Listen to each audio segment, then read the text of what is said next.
პირი და მგელი. ერთი ჩასუქებული ვირი გემრიელად შეექცეოდა სამყურას. უცებ ხმადაბალი ღრენა მოესმა და ძალიან შეეშინდა. შეეტრიალდა და რას ხედავს?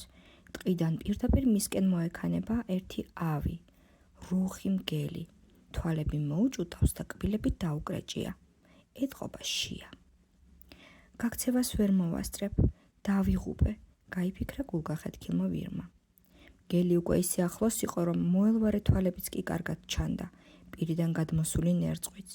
ვირმა ჭკუაგონებას მოუხმო და დაფიქრდა, იქნებ რამე მოვიფიქრო. მგელი ერთნაბიჯზეღა იყო, რომ ვირმა დაიყროყინა. ვაი, ჩლიქი, როგორ მჩხვლეთს ეს ეკალი. მაგის მეტი სადარდებელი ნუ მოგცა, ტუჩები მოილოკა მგელმა. ცოტაც და აღარ გეტკინება. ვირმა ამოიხვნეშა. თუ შეჭმას მიპირე, ბიცოდე შენი სადარდებელიც გახდება ეს ეკალი.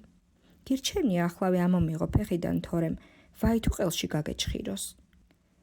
ეგ რა კარგად მოგიფიქრებია, ცერად გახედა მგელმა. მიყვარს როცა სადილი მოწესრიგებულია და ვირის ფეხის გასასინჯად დაიხარა.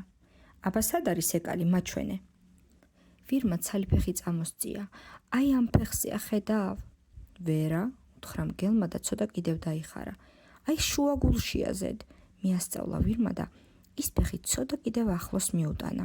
აბა ახლა ხედავ? მგელი კიდევ უფრო დაიხარა, ცხვირი ლამის ჩლიქს მიადო და უთხრა ვერა. მართლა? თქვა ვირმა. იქნებ იმიტომ რომ არც არის და ისეთი ტყუპი წიხლი მისცხო რომ მგელი ყირამალად დატრიალდა. ნახევარი მინდორი გაიფრინა და ზღართან დაებერტყა მიწაზე. ვირი ხალისით უყურებდა როგორ აითრია მგელმა ტანი და ძლივობით წელმოწყვეტილი შევიდა ტყეში. ჰა, გაეცინა ვირს. მიყვარს როცა მგელი ასე კარგად იქცევაო, თქვა და გააგრძელა სამყურას ჭამა.